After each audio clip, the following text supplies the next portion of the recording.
Todos amábamos Pokémon. Bueno, al menos las personas de éxito solíamos hacerlo. Era el anime perfecto para una generación obsesionada con los tazos y las peleas emocionantes que nos ponían al filo del asiento esperando a ver su resolución. Después de un año de emisión saldría su primera película. Pokémon la primera película o Mewtwo contraataca. No importa. Lo importante es que esta cinta marcó para muchos un momento muy sentimental y melancólico en nuestra infancia. Nos dimos cuenta que una película animada podía ser más que una historia que aparentaba simplemente una fábula. Era para muchos la primera vez que sentíamos algo al terminar de ver un largometraje. Ya no era solo algo que nos ponían nuestros padres para mantenernos quietos durante 2 horas, o algo que nos dejaría babeando por horas frente al televisor. Era una historia que promovía valores y que además removía los sentimientos de los niños en casa. Esta película fue todo un riesgo por parte de los escritores. En su versión original, la cinta contaba con una introducción a la infancia de Mewtwo, en donde conocía a la hija clonada de uno de sus creadores. Mewtwo entonces sería un experimento para la creación de algo más profundo, la clonación humana. Sin embargo, a pesar de que la versión que llegamos a ver en habla hispana no cuenta con esta introducción, sí podemos asegurar que sigue siendo una película extremadamente madura para lo que estábamos acostumbrados en el anime. Es una película sobre la libertad y cómo las elecciones que tomamos conllevan unas consecuencias que se reflejan en nuestras relaciones y en nuestro día a día.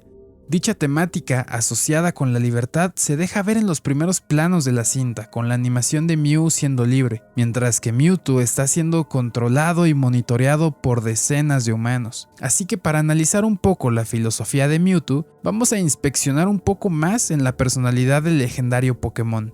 Y para esto es necesario entender sus inicios. Como dije, en la versión japonesa tenemos la infancia del Pokémon. Esta se caracterizó por ser traumática, pero además por ser sumamente importante para el desarrollo del personaje y de un elemento muy importante en la cinta que luego analizaremos. Sabemos que Mewtwo es una clonación controlada de Mew.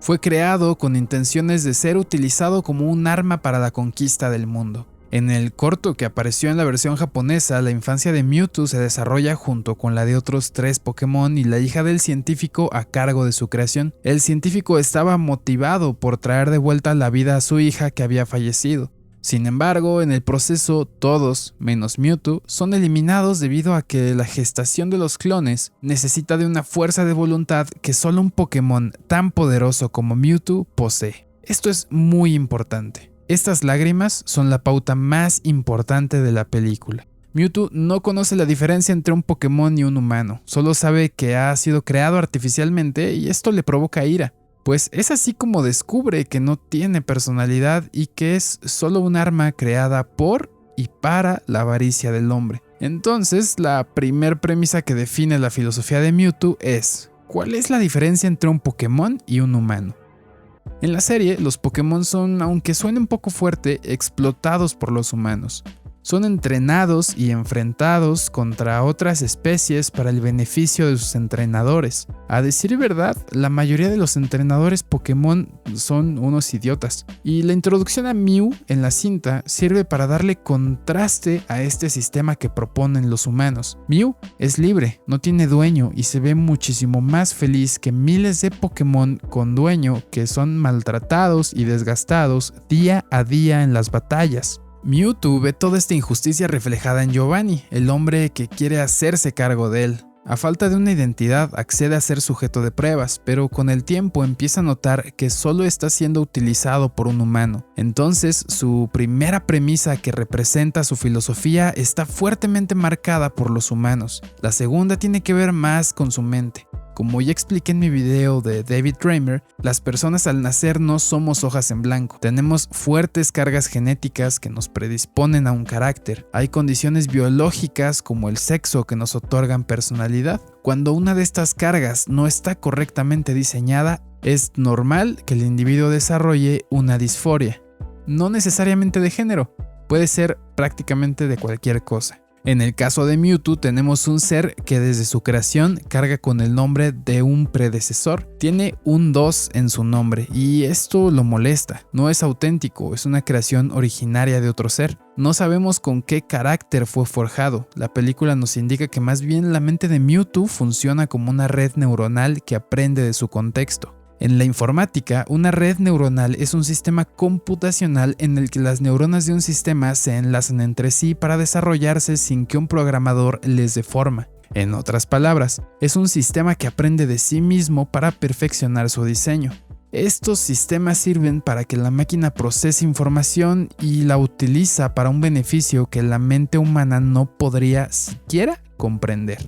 En el ajedrez, por ejemplo, tenemos grandes maestros jugando el ajedrez más avanzado que se ha visto jamás. Sin embargo, no le llega ni de cerca al talento ofrecido por inteligencias artificiales como Stockfish. Hoy en día es imposible que un humano venza a una máquina. Es como pretender que el hombre más rápido de la Tierra compita contra una moto. Ahora, Mewtwo puede ser el resultado de un desarrollo como Stockfish, donde aprendiendo a mover las piezas desarrolla una filosofía superior a la de casi cualquier humano. Es así como comprende que las personas son repulsivas y que éstas solo buscan el beneficio propio. Sin embargo, como te dije, la red neuronal se alimenta de sí misma, y Mewtwo, al estar rodeado solamente de personas despreciables, asume que todas las personas son similares.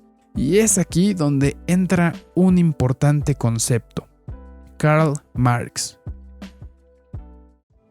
Marx era un filósofo y economista muy sonado entre la política económica izquierdista, creador del pensamiento filosófico llamado marxismo, en donde se evaluó la relación de clases con el materialismo. Dicha filosofía propone que sea la mano de obra y los elementos esenciales de la producción quienes dictaminen los medios de producción. Esto eliminaría la diferencia de clases para así evitar que la riqueza se concentre en un solo lado de la población. Su objetivo principal entonces, llevándolo a un terreno simple, es dejar de explotar la mano de obra barata y darle más privilegio a la numerosa clase obrera. ¿Y qué tiene que ver todo esto con Pokémon?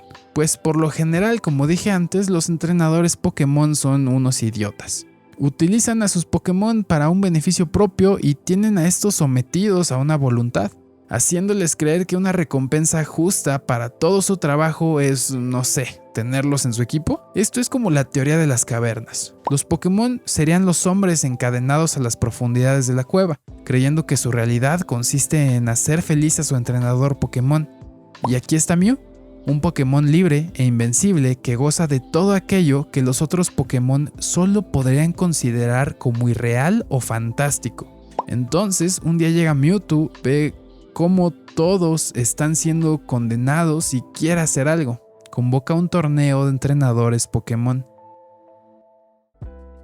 Volviendo a Marx, él creía que su filosofía económica podría ser la salvación de un sistema capitalista que, en sus propias palabras, estaba fracturado y era radicalmente inestable. Así es, Mewtwo en la mayor parte de la película sostiene una filosofía muy similar a la de Marx, considerando que el empoderamiento de los entrenadores era un fallo sistemático para los de su especie. Se han deshonrado a sí mismos sirviendo a los humanos. Esos Pokémon no son más que esclavos. ¿Sí? ¿Dices que me equivoco? ¿Que no eres sirviente de ese humano? ¿Que eres su amigo? Eres tan tonto como todos. Y esta conversación nos revela prácticamente todo lo que necesitamos. Pikachu debate con Mewtwo diciéndole que no todos los Pokémon son sirvientes de su entrenador, pero Mewtwo no logra entender ese razonamiento. Sobre todo si después el imbécil de aquí cree que puede capturar a Mewtwo con su Pokébola. Aún así es importante cómo Pikachu le demuestra que no todos los Pokémon están al servicio de sus entrenadores, sino que son equipos buscando un mismo objetivo. Pero Mewtwo, más que consumido por una especie de marxismo, es un ser lleno de odio. Marx quería salvar a la clase obrera, A Mewtwo no le interesa mantener con vida a los Pokémon originales, los detestaba por ser, a su juicio, tontos. Incluso a mi gusto, cuando pelea con Mew ni siquiera se desprende de sus raíces, esas que tanto odia, pues se enfrenta a él para convencerse a sí mismo de que es el Pokémon más fuerte, justo como lo indicaron sus creadores. Y entonces, ¿qué es lo que define la verdadera filosofía de Mewtwo? Esa que concluye con el arco final de la historia. En la versión japonesa, cuando la hija del científico se despide de Mewtwo, este llora. No entiende la diferencia entre Pokémon y humano, pero la niña podría darle una pequeña pista. Los Pokémon no son igual a los humanos, no lloran por la pérdida de uno. Cuando Ash es golpeado por los poderes de Mew y Mewtwo, Pikachu se refugia en lágrimas, al igual que Mewtwo en el comienzo de la película. Los demás Pokémon, tanto los clonados como los originales, se conmueven por el dolor del Pokémon. Entonces Mewtwo entiende, por medio de los sentimientos, que Pikachu era de verdad su amigo. No era un sirviente, era un compañero de vida. También, Mew entiende su lección y comprende que los clones son seres con corazón capaces de sentir. Así, la red neuronal de Mewtwo entiende que su valor como ser vivo no está en las circunstancias de su nacimiento, sino en las acciones de su vida. Ojo, su valor como persona, mas no su personalidad. Esa la seguirá buscando a través de los tiempos por los viajes de los que pueda aprender.